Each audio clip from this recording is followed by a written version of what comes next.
Hi, welcome to my YouTube channel. Please subscribe and smash that like button. Today we wanted to talk about al-Bukhari, in this case Imam al-Bukhari. Who is Imam al-Bukhari and what did he do in his life? Muslims all over the world, and in this case the Sunni Muslim world, have to go to the Quran as their first most trusted source. Their second source is the Sunnah of their Prophet, the teaching of their Prophet, the traditions of their Prophet in the Sunnah. Where is the Sunnah documented? You can find it in the second most trusted source in Islam, al-Bukhari collection of Hadith. It's called Sahih al-Bukhari. To understand who al-Bukhari is, we did some research to see if this guy is a trustful guy, or should Sunni Muslims reject him and call him a liar and a deceiver. Let us start this teaching and see if Sunni Muslims should actually reject him or accept his hadith collection in Sahih al-Bukhari.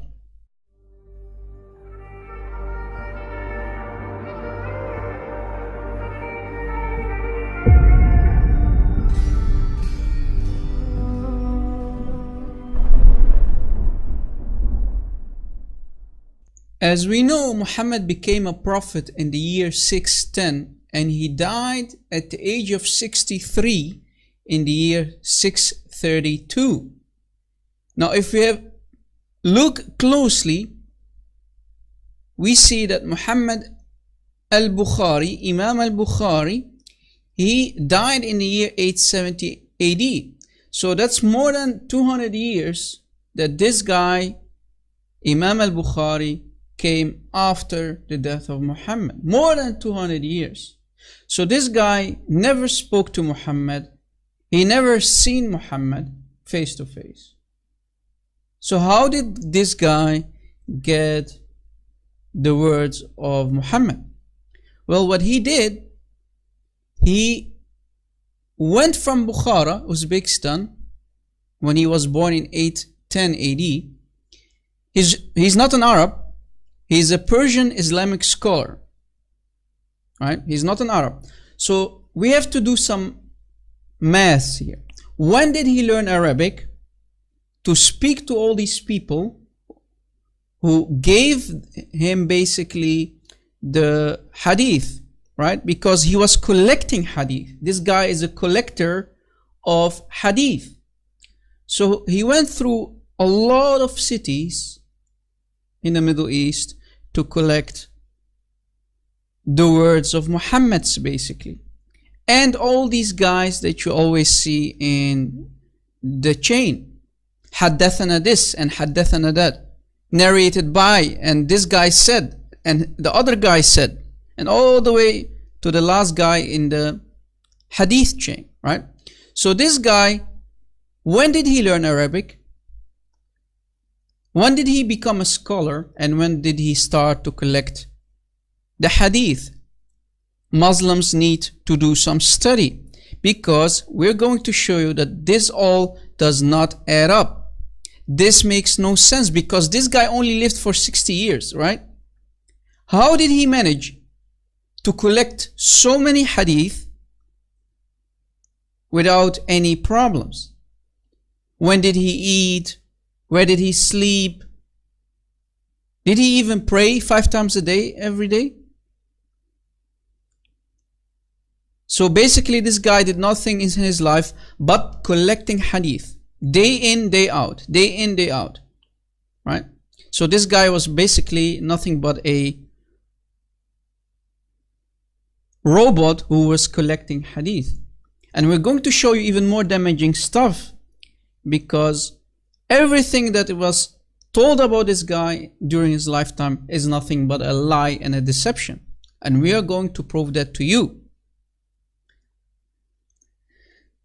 Ibn al-Salih said, the number of hadith in the book of Imam Bukhari, the Sahih, is 7,275 hadith, including hadith occurring repeatedly. So hadith that is repeated constantly by Imam Bukhari. It has been said that this number, excluding repeated hadith, is 2,230. So basically from the 7,275, only 2,230 are hadith that is not repeated, right? So basically you have only 2,230 hadith. And this is in the series called Kutub al-Sitta by Imam al-Bukhari in his hadith collection. Let us continue. Ibn al-Salah said, again, the first to author a Sahih was Bukhari, Abu Abdullah Muhammad ibn Ismail al-Jufay, followed by Abu al-Husayn Muslim ibn al-Hajjaj and Naysaburi al-Qushayri, who was his student, sharing many of the same teachers. So what is said basically here is that Imam Muslim was the student of Imam al-Bukhari. This is why you have a collection called Sahih al-Bukhari and you have Sahih Muslim. These are the most authentic books after the Quran. Did you catch it? So Sahih Muslim and Sahih Bukhari are the most authentic books after the Quran. Al-Shafi'i said, the book of Bukhari is the more authentic of the two and more useful. So basically Imam Bukhari, his collection of hadith is the most trusted right after the Quran, right? You have also something called Hadith Qudsi, but that's off topic.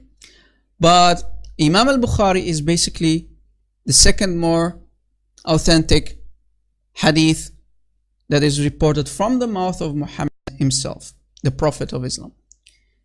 To show you the problems that we have found against this Imam al-Bukhari, I'm going to show you really devastating and damaging information that maybe is not known to many Muslims.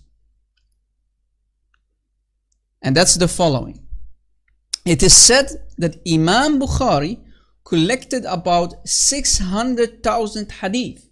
Not 1,000, not 2,000, but 600,000 hadith. So this guy did nothing else but collect hadith. He didn't eat, he didn't sleep. He only collected hadith in his lifetime. Of which some, around 7,000, as we showed you earlier, all have been classified as authentic. Collecting, writing, scrutinizing, classifying, deciding whether authentic or not by a committee, etc. is an enormous task. Besides, Imam Bukhari claims that he prayed 2 rak'ats of sunnat before recording any hadith. If it's assumed that the average time of a hadith to go through the full process of collecting, etc., is 1 day, he should have needed 600,000 days, which when divided by 365 is about 1644 years. So basically, let's say if Imam al-Bukhari collected one hadith, we will take for one hadith 1 day, because it takes a lot of time, right, to do what you have to do during a day. Because this guy was praying, he was eating, he was sleeping, you have to count all of that, right? So let's say, right, recording, classifying every hadith, it takes him 1 day, right? So if 600,000 hadith, if we divided that by 365, we get 1644 years of collecting all the hadith. Do the math, guys. So are you telling me that this guy lived for so long? Then that means that Imam al-Bukhari is still walking in the future, certainly among us, and he will still walk in the future as a living man. hence to accomplish this task in a mere period of 16 years. So according to Islam, this guy did it in 16 years. Amazing, right? This makes sense, right, guys? It didn't take him 1644 years. It took him only 16 years to collect the 600,000 hadith, and collecting them, writing, scrutinizing, classifying, etc. So everything that comes on top of that, right? So as he claimed, it's impossible, thus questioning his integrity and honesty. And we have more damaging stuff, guys. Dahabi said Bukhari was heard saying, I have memorized 100,000 authentic hadith and 200,000 which are less than authentic. So according to Imam al-Bukhari, this guy memorized 300,000 hadith. 300,000 hadith. Can you imagine that, guys? 300,000 hadith, including all the chains, all the names in a hadith. You know how many detailed information is in one hadith only? And how long a hadith can be? Try to memorize 300,000 hadith in 16 years. That's more than a lifetime. And like we said to you, let's say, forget about the memorizing. If you have 600,000, right, total, and half of them is memorized, how long did this guy live? Right? 1644 years with memorizing. Try to memorize one letter, just one letter. How long does it take you? A complete day maybe, right? And try to recite it without any mistakes. And that for 16 years, guys. 16 years according to him.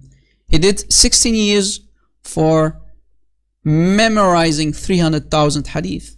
This guy is nothing but a liar. And remember, this guy only lived for 60 years, right? He didn't live really long. He died really at young age, right? So in other words, Imam Bukhari claims that he memorized a total number of 300,000 hadith during his lifetime. In just 60 years? I mean, I think the guy started memorizing the Quran in the belly of his mother. So Muslims, is this guy a liar? Of course he is. Else, I think he was the super duper computer of his lifetime. He was a walking and memorizing supercomputer who memorized 300,000 hadith out of his head. And what about the rest of the 300, right? Because he claimed that he collected 600,000 hadith and half of them he memorized. So according to Imam al-Bukhari, he memorized 300,000 hadith out of his head by heart.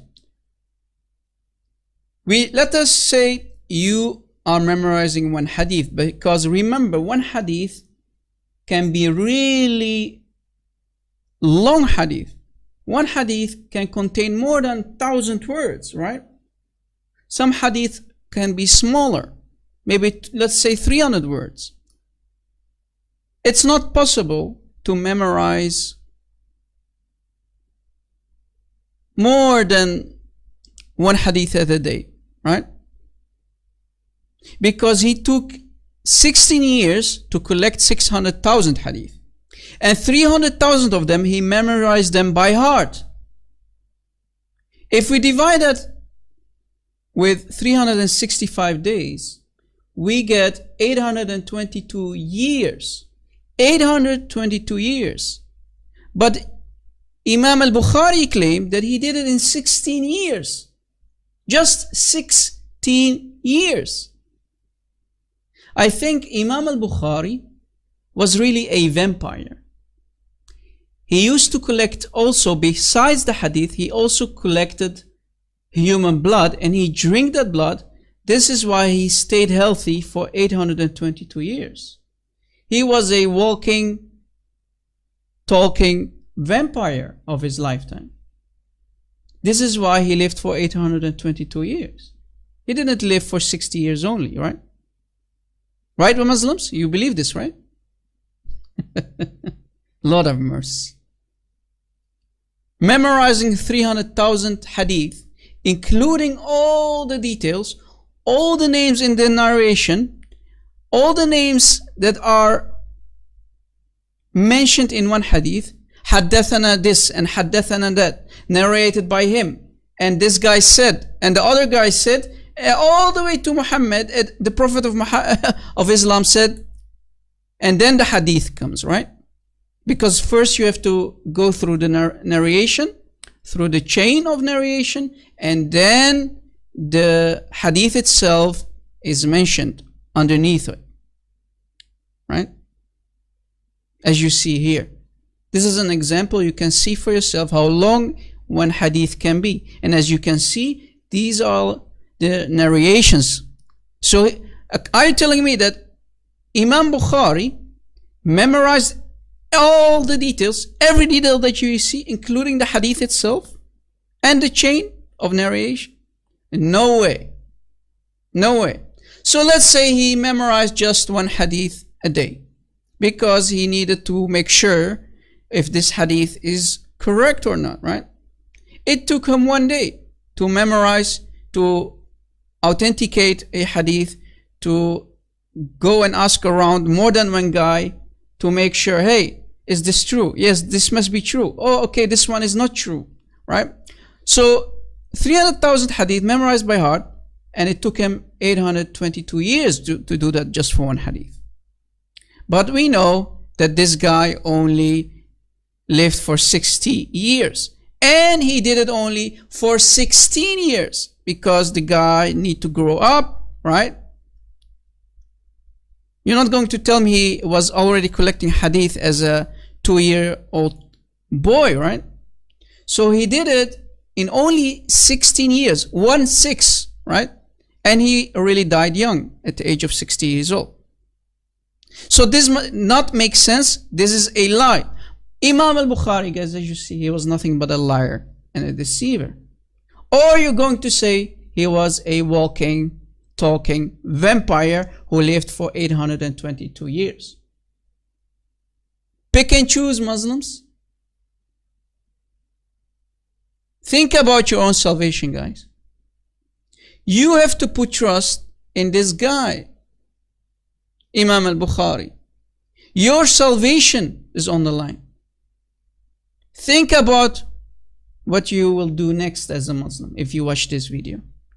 Are you really going to put your trust in this guy? Or are you going to choose to leave Islam? To the math. You know, try to memorize the PI number, and especially the numbers that come after the dot. Try to do that. Look how hard it is for you to memorize all these numbers. And there were a couple of guys who actually managed, who were really genius to memorize the numbers, right? And in 1981, an Indian man named Rajan Mahadevan, sorry for butchering your name, Mr. Rajan, accurately recited 31,811 digits of PI from memory. In 1989, Japan's Hideki Tomoyori recited 40,000 digits without any problems. The current Guinness World Record is held by Lu Chao of China, who in 2005 recited 67,890 digits of PI. So these people are geniuses. They have basically a photographic memory, right, to memorize all these numbers. What about 600,000 hadiths, right? 600,000 hadith. collecting them and memorizing 300,000 out of his head. This guy should have been in the Guinness World Record 1200 years ago. Guys, so just memorizing numbers, you have to be a genius. What about 300,000 hadiths, including all the details, including all the names? This cannot be true. This is a lie. This guy was nothing but a liar and a deceiver, as you see. So Muslims, think twice in putting your salvation, your soul on the line for people like these deceivers and liars. So yes, he is a liar and a deceiver like his fake prophet. Everything that he said is nothing but a lie and deception. This is why you have so many devastating and humiliating hadiths about Muhammad, that he could in one night he could go and have sex with all his wives in just one night. No normal healthy man could do that. All these humiliating stories that we can find in Sahih al-Bukhari about the Prophet of Islam was nothing but a fabrication from this guy, inventing hadiths to make money, because we know Islam is a big business, and to be a sheikh and an imam, it's really a good business. And this is why still sheikhs in Islam in 2019 are deceiving those poor victims in Islam. Normal Muslims are nothing but victims of this satanic, deceptive, lying cult. Muslims wake up, leave this satanic cult, leave Islam, because it's nothing but a deception. Jesus is Lord. Join him. Come back to Jesus, because only he can save you. If Islam is fake, then Christianity must be the truth, because we know Muhammad created Islam to attack Lord Jesus Christ. Come back to Jesus, folks. Jesus is Lord and Islam is false. Thank you for watching.